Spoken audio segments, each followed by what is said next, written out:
Hi everyone, today we'll talk about how to fix or how to solve user status may not be up to date. To know how to fix or how to solve user status may not up to date, you should just go to settings.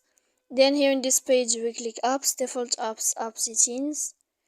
After that in this page you will search about this window of Roblox.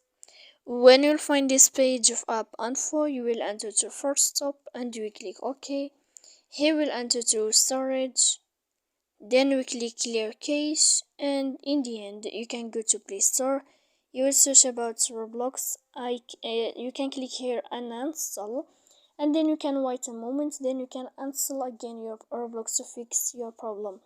So please don't forget to support us by like and subscribe. See you next time in another video. And thank you for your attention and your watching.